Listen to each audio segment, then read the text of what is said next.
episódio do Widencast, o nosso canal aqui do Spotify, nosso podcast que nós vamos transmitir hoje.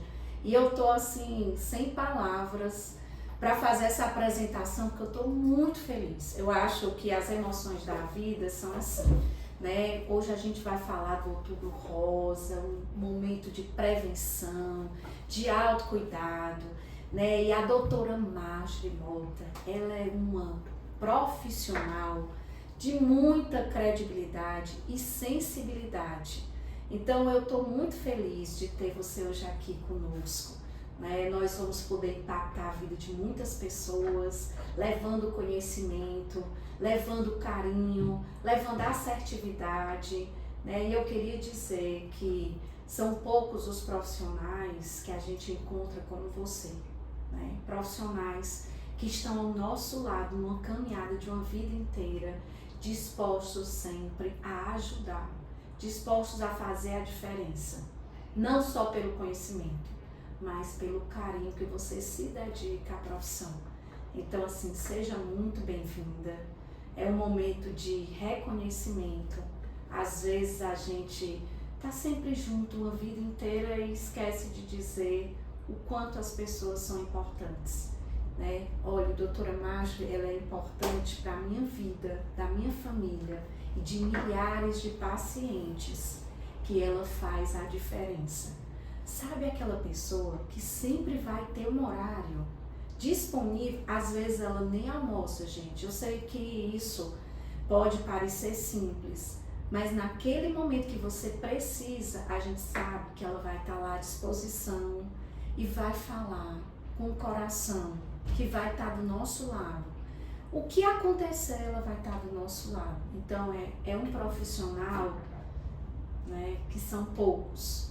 Não digo que a gente tem excelentes profissionais com muito conhecimento, mas quando a gente fala, né, de saúde da mulher, quando a gente fala, né, da profissão que você abraçou, né, eu queria dizer, como cidadã, como amiga, como profissional, que eu acompanho a sua trajetória, você é uma pessoa diferenciada, você é uma pessoa ímpar, e que a gente começa esse programa, né, dizendo que o maior presente que nós estamos recebendo é ter você aqui e também levar para você, que é nosso aluno, que vai estar escutando uma série de informações, porque existem pessoas que podem falar muito conteúdo, mas existem outras, como a doutora Marjorie Mota, que ela vai falar e todos nós vamos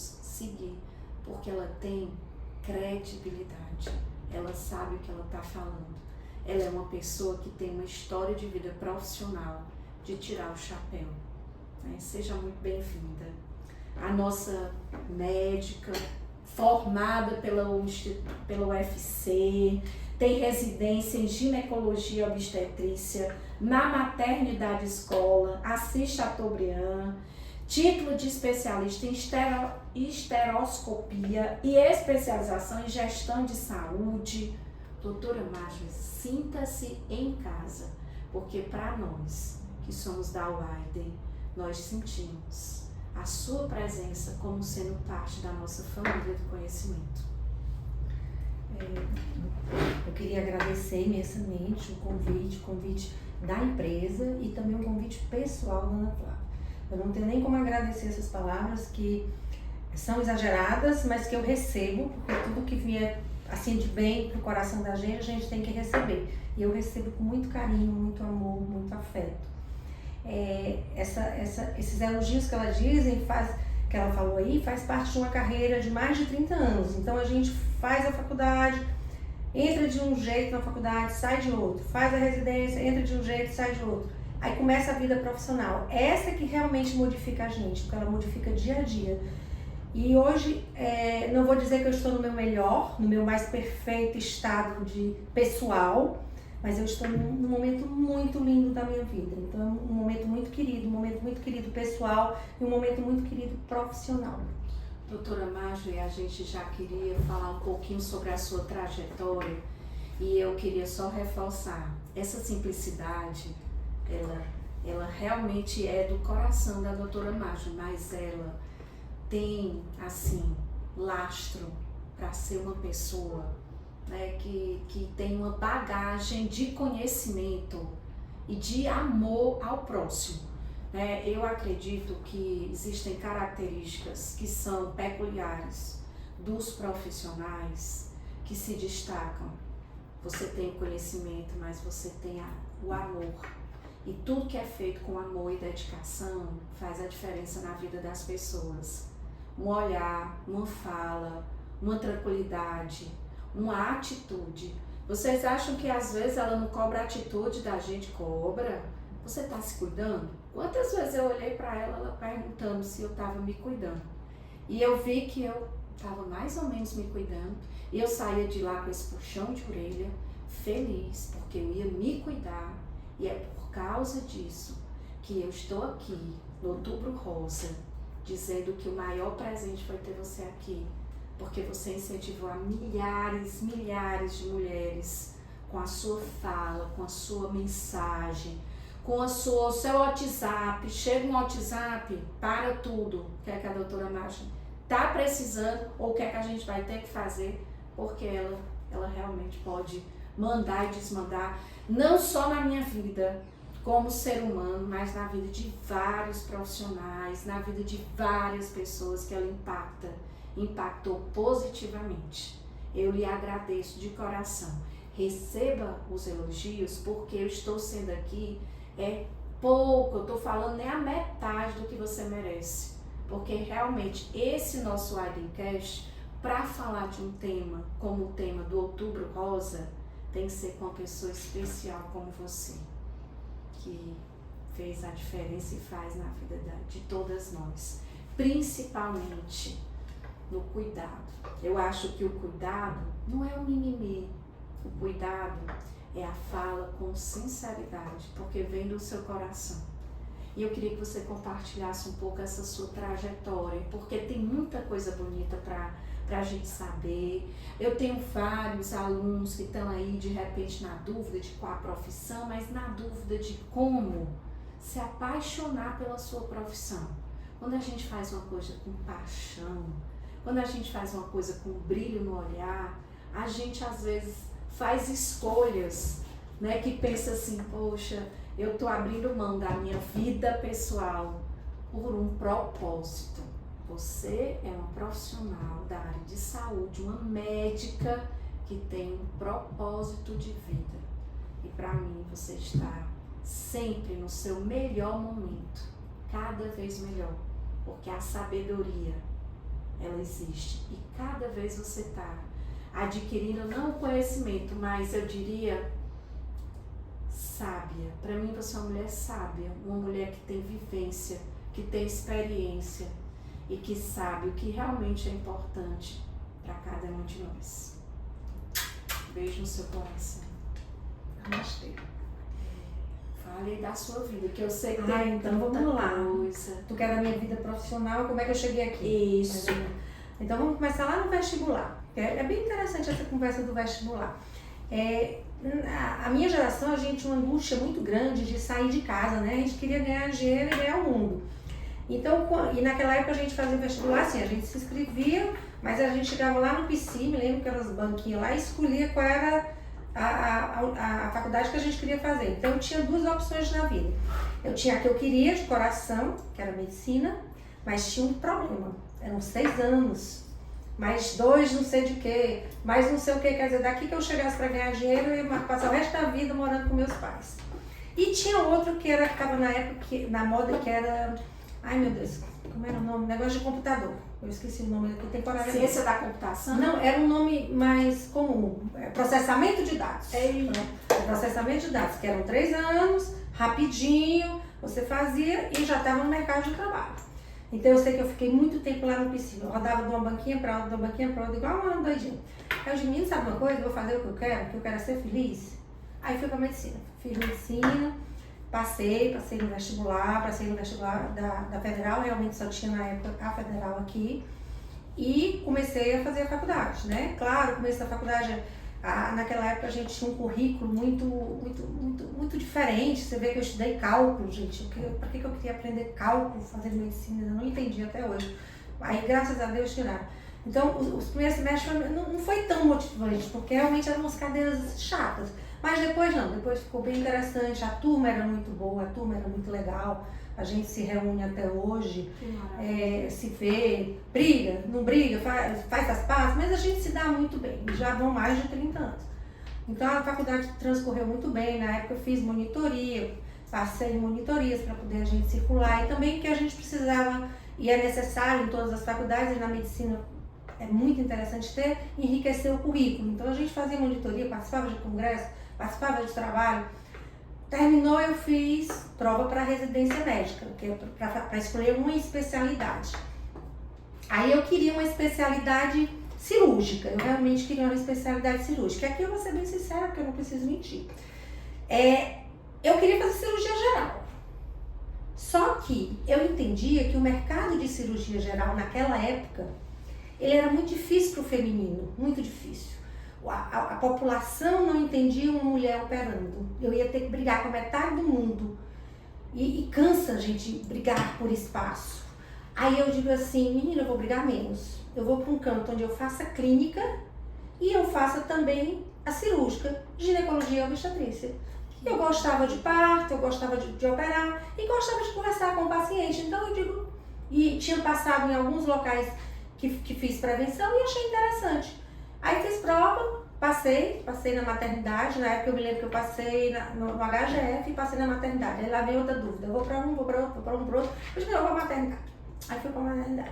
Apesar de ser mais longe, mas enfim, fui para a maternidade. Fiz residência na maternidade, foi muito bom. O espaço lá é maravilhoso, como todas as outras residências são. Depois que você faz o grupo, é muito interessante. Então, aprendi muito, devo muito aos preceptores da maternidade escola, como devo também aos meus professores da universidade, todo o aprendizado, toda a oportunidade, todas as portas abertas, que eu vou dizer que eu não tive muita dificuldade das portas. Durante a residência, terminei a residência, fiz prova para a prefeitura, passei no concurso da prefeitura, trabalhei na prefeitura de Fortaleza durante 10 anos, mas aí depois eu resolvi sair e ficar realmente só no consultório, na clientela privada, né? E também trabalhei durante uns 5 anos, acho que foram 5 anos, na prefeitura do Horizonte. Mas aí também saí, mas do Horizonte até que eu teria ficado, mas realmente era muito longe a estrada naquela época não estava boa. Aí eu tive umas 2 vezes quase um acidente de carro, aí eu digo, não, tá na hora de sair. Aí saí. Aí depois que eu fiquei só no consultório, então aí a gente faz congresso, faz cursos, se especializa mais, fiz a prova para esteroscopia, que é um tipo de exame que a gente faz na ginecologia, fiz esse tipo de especialista. Agora, na idade mais madura, aí comecei a fazer uns cursos de gestão, aí fiz 2 cursos de gestão, aí pus em prática só no meu dia a dia, no meu entorno, né? Durante esse percurso da faculdade, da formação, eu também passei pela Associação Médica Cearense, estive em vários cargos da diretoria da associação, que é a entidade que cuida do doutor. E fui presidente dessa entidade. Também estive presidente da Cooperativa de Ginecologia, que é uma entidade que cuida da parte de plano de saúde, de convênios, para fazer o link entre o doutor e o plano de saúde. Então, estive presidente da cooperativa. E continuo participando de entidades. Hoje eu faço parte não é da diretoria da Associação Médica, mas um consultivo, vamos chamar assim, um consultivo. Conselho. Um conselho. Aí a gente vai lá, conversa, troca as ideias e pronto. E sempre que eu posso, eu tento me atualizar. Eu estava dizendo um dia desse, o grupinho de médicos mais novos do que eu, compramos livros. São 7 livros. Eu digo, me compra esse negócio pra mim, que deve ser bom, vocês estão tudo comprando. Vocês estão tudo querendo aprender, eu também quero. Aí comprei. Os livros estão em casa, eu tô começando a ler, mas é muito interessante. A maneira como eles colocam no livro é completamente diferente do que eu estudei. O que eu estudei era um negócio assim, um atrás da outra, umas conversas atrás, esse não, umas figurinhas, aí vem um recadinho, e você realmente fixa mais, é interessante. É muito interessante. Então eu realmente gosto de aprender, gosto de fazer coisas novas. Hoje eu respeito também mais a minha idade, o meu tempo, não de fazer várias coisas ao mesmo tempo. Tento focar numa coisa, aprendo aquilo ali, aí vou para outro foco, aprendo aquilo ali. E estou no meu consultório. Estive também durante 4 anos trabalhando na prefeitura de Jaguaruana. Aí agora saí e tô revendo o que eu vou fazer com esse horário que eu tava lá. Mas alguma coisa eu vou achar. Olha, eu acredito que todo mundo tá feliz no sentido que vão achar você. Você é que é um tesouro. E assim, o amor pela educação continuada tá no seu olhar. A gente sabe que quem escolhe a medicina, escolhe uma vocação. É quase que um sacerdócio. E se casa com a vontade de aprender continuamente. Então eu realmente estou muito feliz de ter você aqui. E a gente criou esses dias, né, nos 8 polos aqui da Unifan-Oiden, nossos polos da Oiden, nós colocamos uma caixinha de pergunta para os nossos alunos, quem está nos seguindo. Então, se você vai verificar se a sua pergunta foi a escolhida. A gente teve que selecionar, porque senão são 10, 15, 20 perguntas. A gente escolheu uma para cada um dos 8 polos, né? E aí eu queria começar com essa caixinha, vamos começar com as nossas perguntas para tirar as dúvidas, porque não existe pergunta complexa ou simples, existe uma dúvida. E às vezes essa dúvida pode parecer, para quem é da área, isso aqui é uma coisa simples. Não, mas a gente tem que deixar com a fala clara para que todos possam entender. E eu queria dizer, compartilhar com um colega do lado, compartilhar com a sua família. E primeiro, vá para um espelho e compartilhe com você. Porque se a gente não se cuidar, como é que a gente vai cuidar do outro? Eu acho que isso é uma lição de vida. Se eu não me cuidar, como é que isso vai? Como é que eu posso estar bem? E nós que somos mulheres, né? Você falou aí do desafio de querer ser cirurgiã, né? A gente vê muita evolução, mas eu ainda vejo em várias áreas do conhecimento as mulheres brilhando, mas elas têm sempre que estar provando que elas são a número 1. Que elas podem. Então, se todo mundo ler um livro, vai ter que ler 10. Só que eu digo o seguinte, não pare. Se você gosta de estudar, vença. E vença porque você vai trabalhar o seu limite. O que é que você pode fazer? Como é que você pode ser melhor? Eu não quero ser melhor que o outro, eu quero ser melhor em relação a mim, os meus limites. Como é que eu posso crescer, realizar esse sonho de servir ao próximo? Eu não acredito num propósito que ele é individual. Eu acho que o nosso propósito da Oiden é um propósito de levar educação e conhecimento para todos. Para aquela pessoa que não pode vir presencial numa faculdade, ela faz online na hora que ela quer, no ritmo dela, só vai vir aqui fazer as avaliações, mas ela não deixa de estudar e nem deixa de realizar seu sonho. E a primeira pergunta é assim: o câncer de mama é mais comum que idade? É verdade que apenas mulheres acima dos 40 devem se preocupar? E aí, como são essas estatísticas? Assim, o nosso grupo de alunos, a gente tem aluno de toda idade. Então, realmente, a gente tem, né, alunos muito novos que saíram, né, 3º ano. Ah, fiz o Enem, sabe de uma coisa? Eu vou trabalhar o dia todo, é melhor ir para o ensino à distância.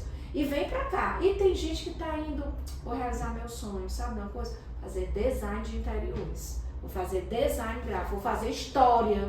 Por quê? Porque o importante é a gente não parar de estudar. E a nossa cabeça, você sabe melhor que eu, né? Os neurônios são flexíveis. Se eu tô aqui estudando, eu vou cada vez progredir mais. E aí, como é essa idade? Ficamos todos aqui nessa dúvida. O câncer de mama, ele tem uma presença, na grande maioria das vezes, não quer dizer que não possa acontecer em outras faixas de idade, entre os 40 e os 70 anos, tendo assim um pico maior em torno do 55 a 60, mais ou menos, ele tem um pico maior. Na maioria das vezes ele se manifesta quando, o que você deve se preocupar? Você deve examinar suas mamas, né, ter o autocuidado das mamas, Normalmente é a orientação da Sociedade Brasileira de Mastologia, um exame mensal. Mas se você quiser, toda hora que você for tomar banho, você pode se palpar, até amplia a forma como você conhece suas mamas, porque na hora que você examina com mais frequência, você tem mais sensibilidade de achar alguma alteração. Que tipo de alteração você pode se preocupar? Aí tem várias coisas, vamos para as mais comuns. Nódulos, que pode ser de todo tipo, grande, pequeno, duro, mole, mas qualquer nódulo você deve procurar um profissional de saúde, tá? De preferência um ginecologista ou um mastologista. Secreção no bico do peito, principalmente se for uma secreção hemorrágica. A pele, algumas vezes você pode ter um quadro inflamatório, existem tumores de mamas que eles são inflamatórios, então a pele fica avermelhada, como se tivesse ferida, mas não é uma ferida, é vermelha mesmo. Entendi. E tem também outra alteração de pele, que é característica de um outro tipo de tumor de mama, que ela fica parecida como uma casca de laranja. Fica enrugada e dura e ela engilha. Então é outro tipo. Então nódulo, descarga, a alteração da pele. Você pode ter, algumas vezes, que é num estágio um pouco mais avançado, alguns nódulos nas axilas, que aí você deve procurar também. É basicamente isso aí. Pode realmente também não ter nada. Você fazer seu exame de rotina e quando você faz a sua primeira mamografia, tá lá a lesão que apareceu pequenininha. Por isso que é muito importante a realização da mamografia após os 40 anos de idade. Porque a realização precoce da mamografia, ela dá diagnóstico precoce. E diagnóstico precoce é cura. Porque você trata e fica boa. É diferente de você pegar um tumor de mama grande, avançado, que já tem comprometimento de axila. Então, o tratamento acontece, existe cura também, mas é mais difícil. Pois é, uma das perguntas, que é a próxima pergunta, falou de um tipo de nódulo que é como se fosse uma teia. Eu não entendi muito bem, mas, né? E que seria mais difícil de diagnosticar. Como é esse tipo de nódulo? Eu fui até pesquisar, porque eu não sabia muito bem o que era esse nódulo em teia.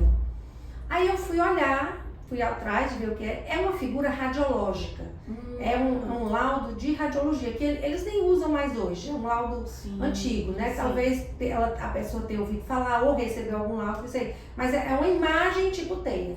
Mas isso não quer dizer câncer, não quer dizer, é uma imagem. É uma imagem. É uma descrição de uma imagem. Tá ótimo. Né? Mas por isso que é bom, né? Porque como a gente tem pessoas de todo lugar, a gente vai identificando. E muitas mulheres, né, têm assim uma tripla jornada, trabalho, casa, família. E eu fico sempre pensando, como é que você percebe essa sobrecarga, se ela tem alguma relação com câncer de mama? Né? Se esse autocuidado fica para depois, eu queria que você explanasse um pouquinho sobre isso. Então eu vou alargar um pouquinho mais a resposta, tá? Vamos lá. O que é que eu posso fazer para saber se eu sou de um grupo de risco de câncer de mama, ou se eu não sou um grupo de risco, ou se tem alguma coisa que eu posso fazer que eu diminua a minha incidência de câncer de mama? Aí nós vamos chegar nessa fase, nessa parte da sobrecarga, do estresse, dos acúmulos psicológicos que existem na vida da gente. Existe uma determinação genética de câncer de mama para algumas mulheres que têm câncer de mama. Quem são? Aquelas que têm mãe, que tiveram câncer de mama, que têm parentes muito próximos com câncer de mama. Então, essas pacientes, elas já têm uma herança familiar. Então, essa paciente, ela já é colocada como paciente de risco. Então, ela deve ter um olhar muito mais atencioso. Não vou dizer que as outras pessoas não mereçam olhar, merece. Só que quando você identifica um grupo de risco, você olha com mais, você pesquisa mais. Um nódulo nela é diferente de um nódulo que não tem risco, é diferente. Aquele nódulo eu vou insistir mais na busca de alguma coisa. Então é importantíssimo determinar esse fator genético. E hoje a gente tem exames de o painel genético, onde você faz um painel da genética daquela pessoa, principalmente a que teve o tumor, e identifica se o tumor dela é familiar. Se for familiar, é ideal que todas as mulheres e homens também, porque a gente sabe que existe câncer em homem também, apesar de ser uma estatística de 1%, mas existe, né? A gente tem que estar atento. Então, cada pessoa vai fazer e vai identificando se tem risco. Então, por exemplo, se a paciente tem risco Aí a gente vai fazer o quê? Vamos pegar aquele caso super legal da Angelina Jolie. Angelina identificou o quê? Que ela tinha, eu acho que era um BRCA1, BRCA2, que eram os dois painéis genéticos positivos. Ela já tinha prole constituída, então ela resolveu tirar as 2 mamas. Tirou também ovário, porque é o produtor estrogênio. Sim. E mesmo que eu tire minha mama completa, ainda fica um resquício de tecido mamário. Então ela resolveu zerar o risco dela. Zerou o risco dela. É um direito dela, ela entrou em acordo com o médico, né? Então esse fator genético, que interessante. Esse eu não posso mudar, ele tá lá na minha genética, tudo bem. Mas existem fatores outros que eu posso mudar na minha vida e posso me ajudar. Não só para o câncer de mama, gente, mas para qualquer doença, diabetes, hipertensão. Quais são? Obesidade. Então, a obesidade, quem manda nela? Sou eu. Não sou eu que como. Se sou eu que como e fico gostosinha, então eu posso deixar de comer. Não é deixar, né? Regularizar. Reeducar. Né?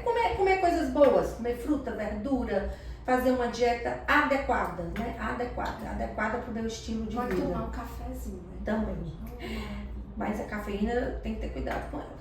Meu Deus, tem que ser descafeinado, gente.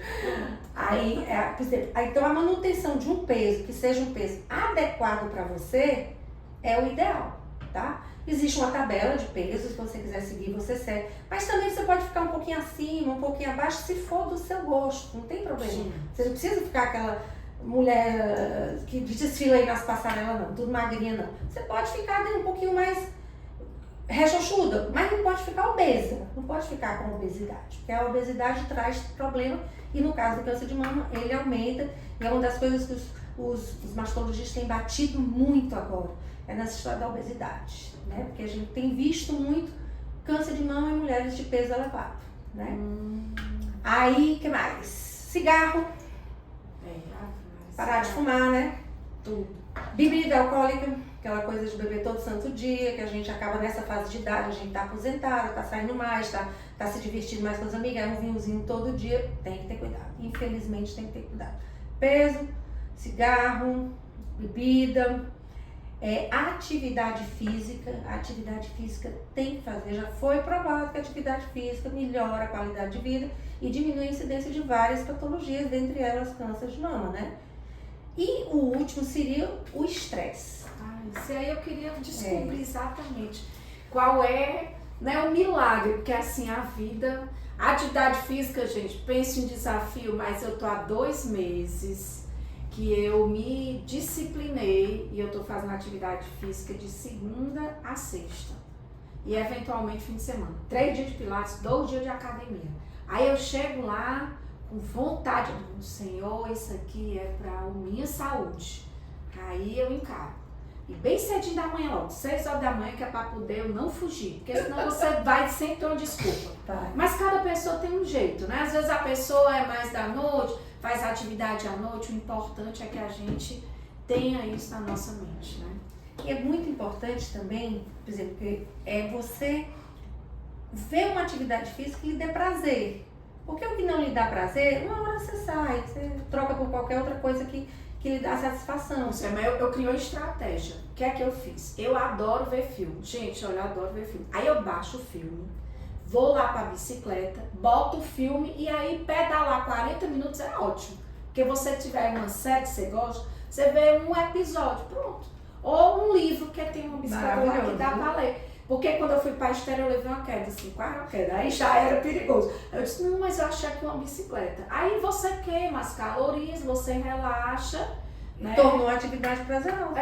Tem que ter, como diz o outro, tem que ter ideia, porque assim, é necessário. E também o mindset da gente, né, você falou uma coisa tão importante, se você tá assim, é porque você quer. Então a gente tem que se amar. A gente tá se amando, a gente vai conseguir virar a chave.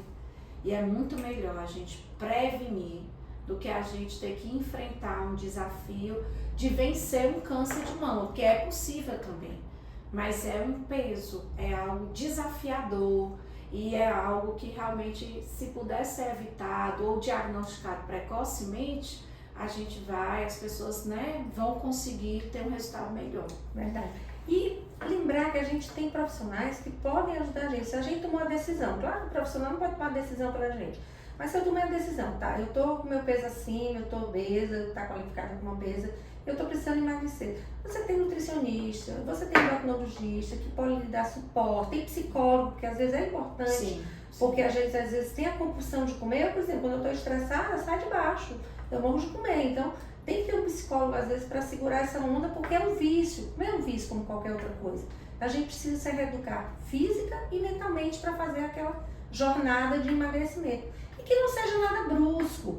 Que não seja nada brusco de jeito nenhum, porque você levou tempo para chegar naquele peso. Então, leva um tempinho também para perder, porque você reeduca. E quando você reeduca, é mais difícil você deseducar. É para a vida toda. Exatamente. Pois é, aí eu volto para a história do estresse, né? Porque assim, tudo aí eu entendi, achei tudo maravilhoso, tô tentando. É um desafio, gente, esse negócio. Olha, a balança, ela é um negócio cruel. Você passa a semana ali, aí 200 gramas, aí na outra, no fim de semana, vai tudo pro beleléu, essas 200 gramas, né? Só basta ter uma torta. Eu acho que a torta, ela faz assim comigo, venha. Aí eu como 2 pedaços de uma tortinha, né, cheia de cobertura, aí lascou. Aí eu tô fazendo o seguinte, se eu comer a torta, eu vou ter que fazer alguma coisa a mais nessa academia. Como eu amo academia, aí às vezes eu deixo de comer a torta, viu? Meu personal, por favor, amo você, mas às vezes eu faço isso. Mas e esse estresse, que é uma coisa do dia a dia da gente? Porque o mundo tá muito complexo. E as pessoas também, né? Às vezes as pessoas também estão numa vida muito corrida e, enfim. O estresse, assim, cientificamente falando, eu não conheço nenhum trabalho que tenha sido publicado, bem respaldado, que fale que o estresse causa isso, isso e aquilo. Mas a gente vê todo dia, gente. Você começa a ter estresse, então já tem alguns trabalhos menores por aí que você começa a ter estresse, você começa a ter dor de cabeça, você tem dor na mama. Às vezes tem gente que tem no estômago, eu digo que é o órgão de ataque, cada um tem seu órgão atacado. Quando você está com o juízo agoniado, aí tem gente que tem dor de cabeça. Tem outro que está com o juízo agoniado, passa mal, tem mal-estar. Tem outro que tem dor de barriga. Né? Cada um tem seu jeito, aquilo ali é estresse. Faltou só a coluna. Também pode. E aqui, que trava? Que trava. Aí quando trava aqui, começa a dor de cabeça. Então, são coisas que a gente vê todo dia. E do mesmo jeito que ele causa essas pequenas e chatas coisas, ele também causa as grandes coisas.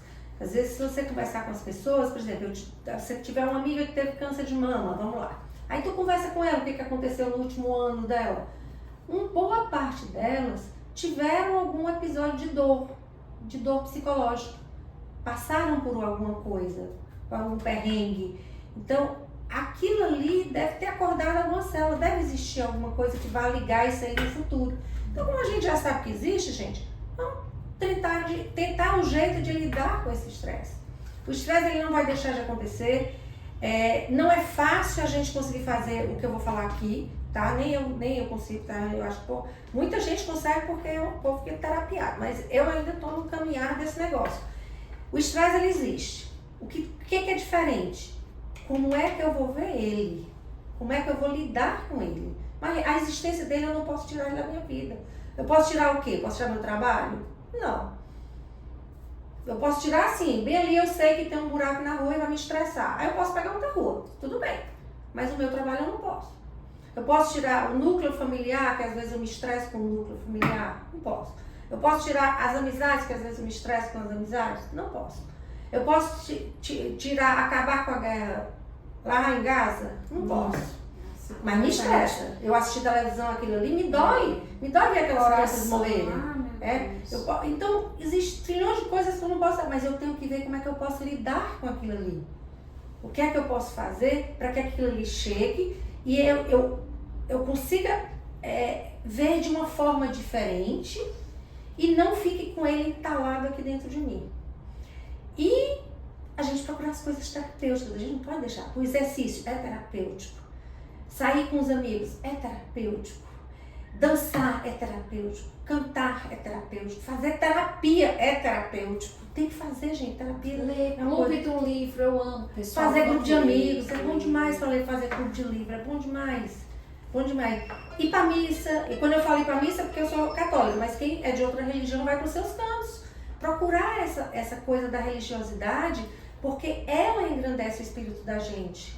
Isso aí está mais que provado, gente. Aí tem alguns trabalhos que falam da meditação, que quem medita tem uma qualidade de vida melhor.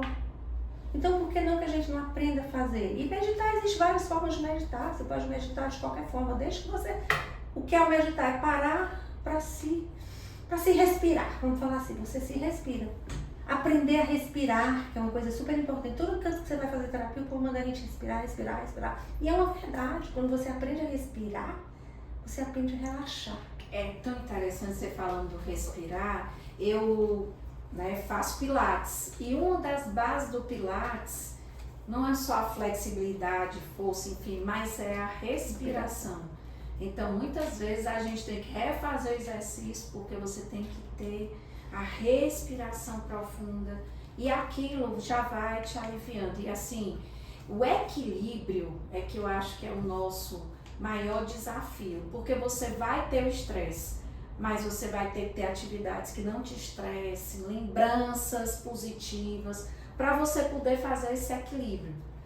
Eu tenho uma semana intensa, mas no final de semana vamos dar um tempo, vamos para uma praia, né? Então eu acho que é essa busca desse equilíbrio que faz a pessoa conseguir ter um mínimo para que esse estresse ele não seja contra você, né? E algumas pessoas falam, o estresse se ele é uma alta dose de estresse, ele é negativo. Mas você se desafiar, você tá fazendo coisas novas, né? É claro que a gente criar coisas novas, aquilo vai dar um estresse no começo, mas eu acho que é um estresse bom. Então é um estresse diferente. Aí a gente tem que buscar, né, esse equilíbrio e eu vejo, né, que você vem buscando esse equilíbrio, porque eu vejo que você tem sempre esse cuidado, não só de estar perto da família, mas de viajar.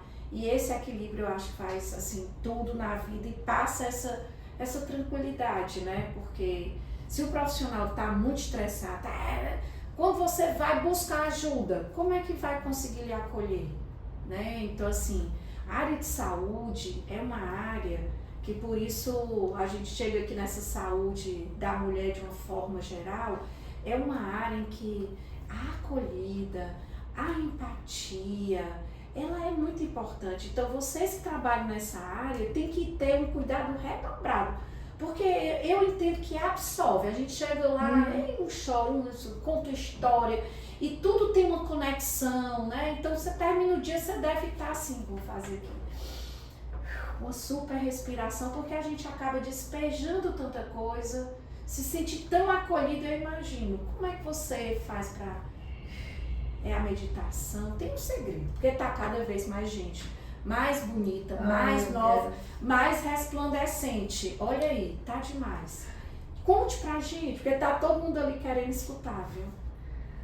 Como eu te disse, hoje eu tenho uma vida que não é ainda que eu quero não é ideal não, assim, de cabeça, de atividades, eu ainda acho que eu quero outra coisa, mas eu chego lá. Então, nesse meu caminhar, eu fiz muita coisa em termos de terapia, né? Eu fiz eneagrama, eu faço yoga há mais de 10 anos, que é uma coisa que eu gosto muito. Eu faço umas massagens terapêuticas. E o que eu tô dizendo aqui, eu sei que nem todo mundo tem a oportunidade e realmente pode fazer isso aí. Às vezes não pode pelo tempo e às vezes não pode pelo dinheiro, porque tudo custa dinheiro. Então, um curso você vai pagar, é uma yoga que você vai pagar. Mas existem espaços aqui no universo que a gente pode utilizar para a gente melhorar a nossa qualidade emocional. Tem uma coisa que eu uso muito, é de grátis, que eu faço a parte de grátis. Você vai ali no YouTube, tem um bocado de grupos filosóficos que tem palestras, tem conversa. Gente, são maravilhosos, eu digo que eu ouço muito. A Ana falou que eu gosto da série, eu gosto de ficar ouvindo minhas palestrinhas de filosofia. E são maravilhosas.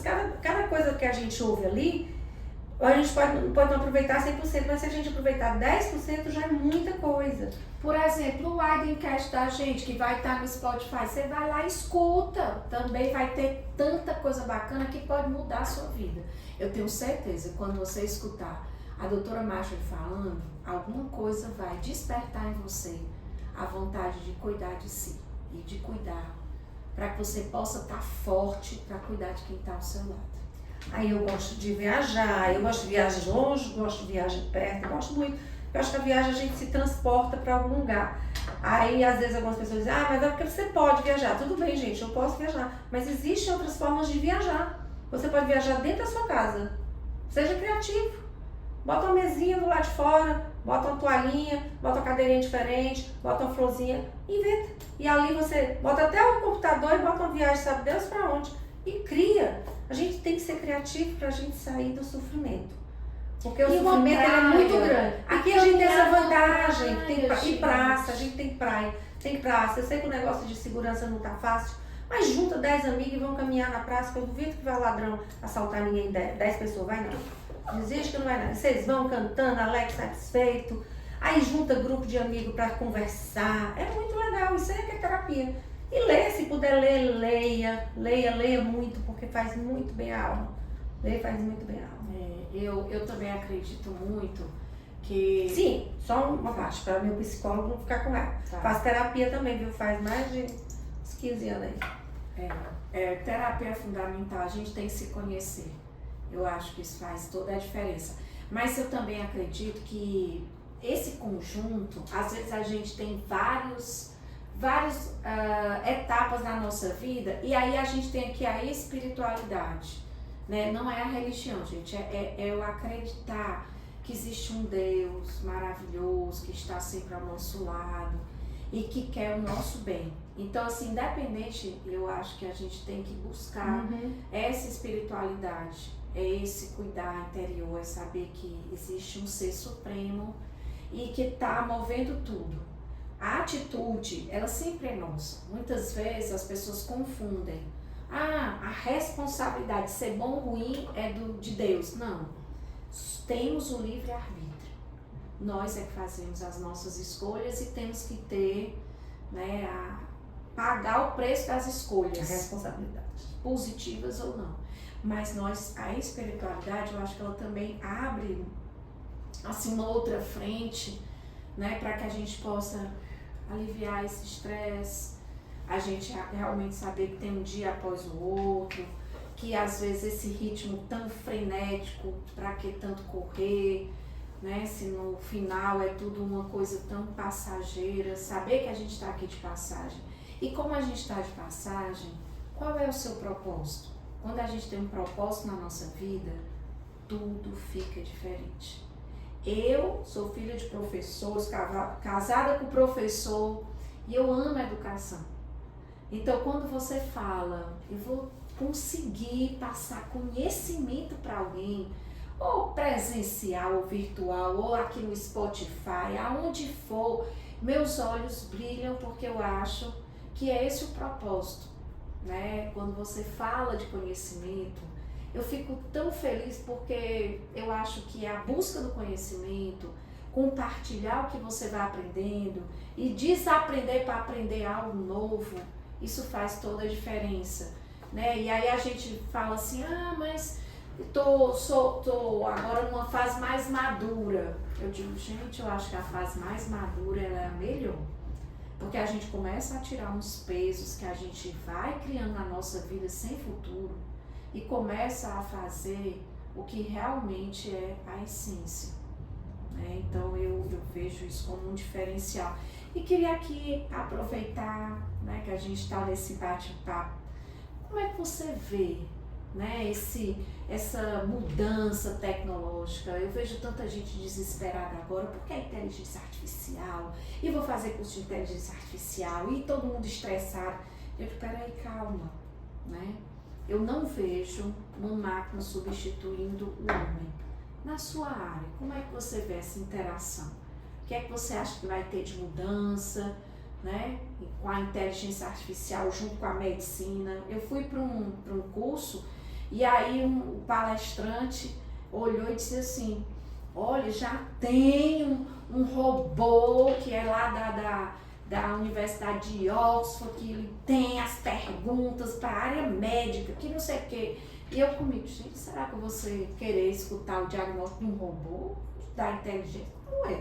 Eu queria escutar de você, porque eu sou da área, né, de educação e minha formação em contábeis, número, né? Então assim, que bom. Mas eu fiquei imaginando, peraí, é um diagnóstico assim. Eu acho que ele pode dar um norte, mas cadê a acolhida? Cadê aquele olhar? Cadê o olhar, às vezes, né? Você vai tomar conta de você, vamos pra cá, vamos pra ali. E o abraço, e o sorriso, eu não sei. Eu realmente acho que isso...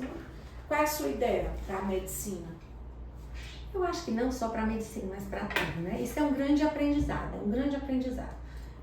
Assim, se você voltar ali atrás, quando o celular foi lançado, foi uma mesma aquela confusão, você vai tomar lugar disso, tomar daquilo.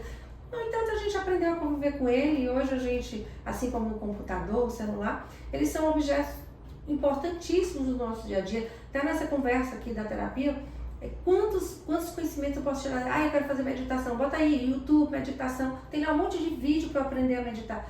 Eu tenho que aprender a respirar, tem um monte de vídeo, gente, é custo zero isso aí. O conhecimento está muito a nossa e tudo você tem, você baixa um livro, baixa trabalho científico, vê estatística. Hoje em dia tem um até que bola aula pra gente, que eu acho meio equivocado, mas enfim, tá lá. Né? Tá lá pra gente aprender a lidar com aquilo ali. São objetos de trabalho que a gente vai aprender a lidar. Hoje a gente tem a IA que faz tudo, né? Se a gente pensar, ela pode até lhe atender mesmo, realmente ela pode lhe atender. Ela vai, se você chegar lá com a queixa dizendo eu tenho isso, ela vai, as perguntas, ela sai com aquela pergunta ali e sai mesmo, porque é lógico que ela sai. Mas o homem sempre vai estar por trás daquilo ali, porque ela não bolou a pergunta só. Alguém programou para ela bolar, alguém jogou material lá dentro para ela bolar. Então existe alguém atrás dela.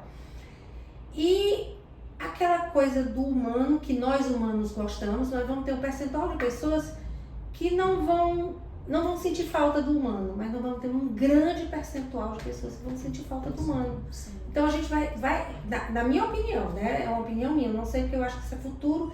E é um crescer, um conhecer uma coisa nova, que você vai se adaptando, né? O computador era sem graça, hoje você bota um adesivo, você bota florzinha, você adequa ao seu gosto. O celular, você bota a capinha assim, com lá enfeita, compra de tal cor. No começo o bicho era preto, horroroso. Quase um tijolo, né? Um tijolão. Mas foi se adequando ao ser humano. Então é a gente quem manda naquilo ali. Então eu acho que é um crescer, mas essa coisa do humano, do abraço, do afeto, porque quando o robô olhar pra minha cara, e eu tô dizendo isso hoje, tá? Mas daqui uns aninhos, pode ser que o robô também esteja bem gentilzinho, bem humaninho e me dê um abraço, mas ele não vai me dar um abraço. O chat GPT não me dá um abraço. Eu boto lá, se eu estou com nó de mama duro, com a pele pereniada, com gangue na axila, aí vai dizer que você tá com suspeita de câncer de mama, mas ele não me deu um abraço. Então esse abraço ele é humano. Então essa coisa do carinho, do pegar, do estar presente, do olhar, da atenção, ela é do humano. Me operei, fiz uma robótica. Lindo, maravilhoso, a robótica dá menos complicação, é mais assertiva, mas tem um humano por trás também. Vamos lembrar também não faz tem um motor ali atrás. Tudo bem, a equipe ficou mais reduzida, porque normalmente não são 2 médicos, mas a gente até recomenda que sejam 2 médicos. Sei lá, se o outro passa mal, como é que o negócio vai ser? Tem que ter um outro ali de suporte, né? Mas é sempre bom ter 2 médicos no campo. Mas quem vai ver o paciente? É o robô? Não, é humano ainda. Quem vai identificar, eu tô com uma dor aqui depois da cirurgia? Eu acho que é humano ainda. A pessoa que vai palpar. Nós vamos chegar um tempo que talvez seja um robô mesmo, a gente entra num tubo lá e sai com tudo que é diagnóstico. Mas nesse momento a gente ainda tem esse conjunto de máquina e humano. E eu tenho na minha cabeça que vai chegar um momento onde a gente vai retroceder e a gente vai querer mais humano, muito mais humano do que o que a gente tem. Talvez a gente até esqueça a IA um pouco e queira aquele doutor ou aquele profissional, qualquer um, que sente na frente da gente, que conversa, que briga ou que não briga, que faz cara feia ou nunca faz cara feia, mas que tem uma pessoa igual a minha ali. Igual quando você está conversando, não sei se tu é assim. Quando tu, você faz qualquer coisa em uma empresa qualquer, depois me liga aquela beleza daquela entrevista, né? Isso, aquilo, aquilo lá. Aí você fica dizendo, gostou? Eu digo sim. Não gostou? Não. Gente, você não sabe nem para quem você está respondendo, nem para onde vai aquilo. muito chata. Eu preferia quando era antigamente, que as meninas ligavam pra gente, diziam, e você dizia, conversava, interagia, né? Eu preferia. Não sei se as pessoas são assim, mas eu preferia. Eu tenho horror. Você tá aqui, onde é que tem? O meu banco. Tem um negócio de um TEL. O TEL é a IA, né? O TEL não consegue me ajudar, gente. O TEL não consegue. Aí eu vou ter que ligar pra gerente, porque o TEL é limitado. Isso aí você está colocando, eu tenho certeza que a gente vai ter uma mudança, um reequilíbrio, mas nunca o papel da afetividade do humano, né? Isso não vai ser substituído, porque nós fazemos a diferença na vida das pessoas, pelo carisma, pela energia positiva, pela vontade de querer, né, ajudar, né? Eu acho que é isso que faz a diferença entre profissionais e pessoas do coração bom, né, que querem o bem do próximo. E a gente já está aqui caminhando aqui para o final, porque é um assunto, né, cheio de perguntas, mas a gente tem resumido aqui, você acabou respondendo 2, 3 perguntas pela sua forma didática de falar, né?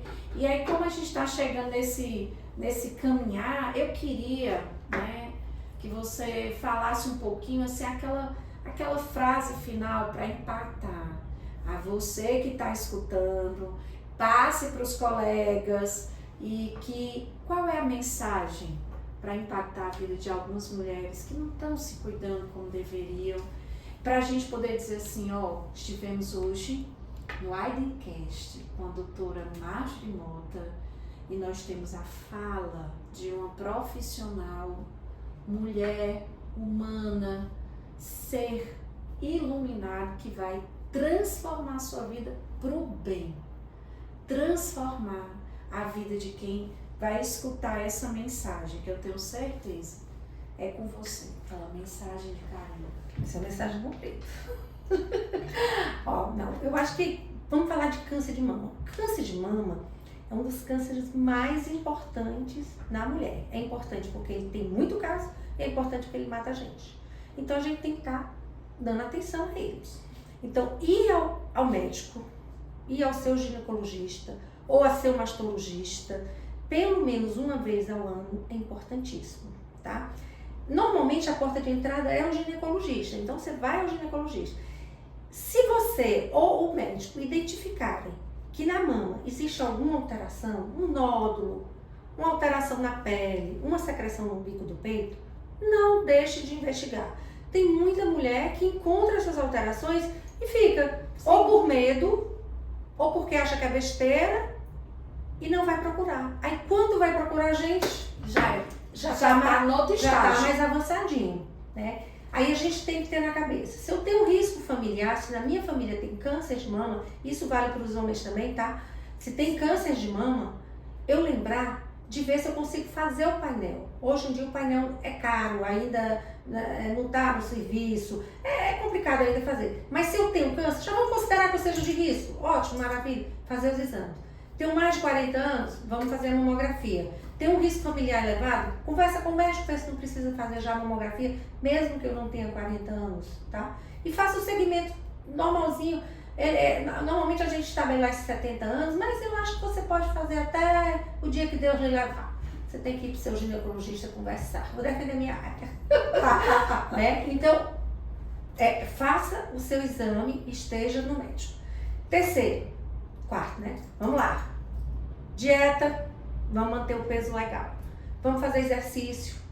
Vamos cuidar do cognitivo, vamos trabalhar a mente, vamos estudar, vamos ler, vamos fazer coisas diferentes. E vamos trabalhar o psique. Vamos tentar, não é fácil de jeito nenhum a gente se livrar dos problemas. A gente sabe que as pessoas ganham mal, a gente sabe que as pessoas se alimentam mal, a gente sabe que as pessoas têm problema, mas vamos tentar ver isso de forma diferente. Vamos tentar minimizar nossas dores, vamos botar colorido na vida, vamos botar música na vida, vamos botar cheiros. Tudo isso faz bem, gente. Você chegar em casa, eu sou a louca do incenso, eu adoro incenso, então eu boto meu incenso. Abro a janela para também não ficar a casa esfumaçada, boto meu incenso. boto cheirinhos, adoro o cheirinho, porque eu acho que ele é terapêutico, ele é gostoso, ele deixa a gente bem. É pra mim. Se você não gosta, não faz. Você tem que fazer a coisa que realmente... Tem que se estudar, você assim, se autoconhecer para saber o que é que lhe dá prazer. E aí você fazer as suas escolhas. Então, atividade física, manutenção do peso e cuidar da cabecinha, como diz. Isso aí é o tripé da saúde, é o tripé da vida. Se você conseguir manter esse tripé harmônico, equilibrado, você consegue manter-se bem. Pode adoecer? Claro que pode, você pode adoecer, mas a sua doença vai ser melhor conduzida se você estiver bem. Por exemplo, vamos pegar outra besteira, diabetes. Eu sou diabética. Vamos lá, sou diabética. Se eu ficar com peso maiorzinho, eu vou descompensar a minha glicose. Eu vou precisar de mais remédio.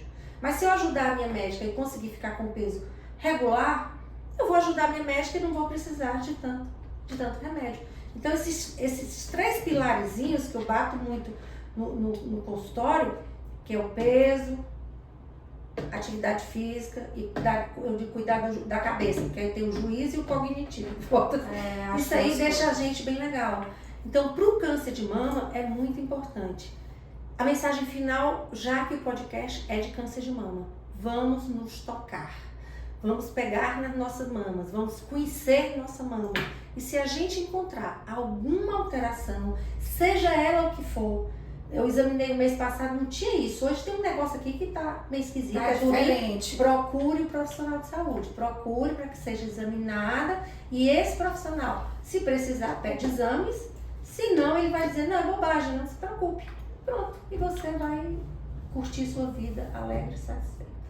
Pois é, olha, a gente está aqui chegando nessa reta final, mas eu vou dizer que eu vou escutar isso aqui muitas vezes, né? Primeiro eu queria agradecer, porque tê-la aqui é uma honra, né? Eu acho que as suas dicas são dicas para a vida, são dicas que vão fazer a diferença em quem vai estar nos ouvindo, né? Conhecimento. Vocês não esqueçam, aqui na Widen a gente tem muitos cursos, mais de 40 cursos de graduação, mais de 40 cursos de pós-graduação. Dá para estudar aonde você quer, no seu ritmo, porque tem gente assim, mas eu já tenho uma idade, sim, mas como a aula é gravada, você dá um replay 10 vezes, então é no seu ritmo e você vai conseguir estar aprendendo coisas novas. Aprender coisas novas, isso nos abre um outro aspecto da vida, ameniza esse estresse e com certeza, hoje a saúde, como a doutora Márcia falou, é um tripé, né? Então a gente tem que buscar a nossa saúde. Nesse mês de outubro, né? Nós, em todos os polos da UAD, estamos fazendo uma campanha. A doutora Márcia está aqui mostrando. Em todo polo nós estamos com esse cartãozinho e esse lacinho. Então a pessoa diz assim, e o que é esse lacinho rosa? Isso aqui é um ato de amor. Primeiro, quando a gente coloca esse lacinho, a gente está dizendo, eu estou me cuidando. Eu já fiz o meu autoexame, eu estou me cuidando. Segundo, a gente diz para quem está próximo da gente, e você? Já se cuidou? E você? Parou um pouquinho de cuidar do outro, para cuidar de si, para você ter mais força, para cuidar do próximo? Então, é esse alerta que a gente quer deixar, né? Nós estamos aqui de braços abertos em qualquer um dos nossos 8 polos da Widen, em Fortaleza, Caucaia e Maracanaú. A gente está esperando você e não esquece, né, de salvar o nosso Spotify. E mais uma vez, muito obrigada, doutora Marjorie, pelo presente que você deu a todas nós que estamos aqui escutando e a muitas pessoas que virão, pela sua gentileza, pela sua transparência e principalmente pela sua vontade de ajudar o próximo. Eu acho que você é uma médica vocacionada, você tem um propósito de vida, trabalha incansavelmente. E ela, gente, ela não salvou poucas vidas não, ela salvou e salva milhares de vidas todos os dias. E tirou um tempo hoje, que hoje para mim, o que é que existe de mais precioso da nossa vida é o tempo, porque ele não volta. E ela tirou um tempo para vir aqui para esse bate-papo, para ajudar você que está sem tempo, mas pode escutar dentro de um carro, pode botar um fonezinho de ouvido, indo de um ônibus de um lado para o outro, entre uma aula e outra, para relaxar. Peraí, tem uma coisa nova. Porque o nosso podcast, ele tem um propósito, conhecimento e também ajudar a sua vida a ser melhor. Obrigada. Um beijão. Obrigada. Gratidão a todos, viu?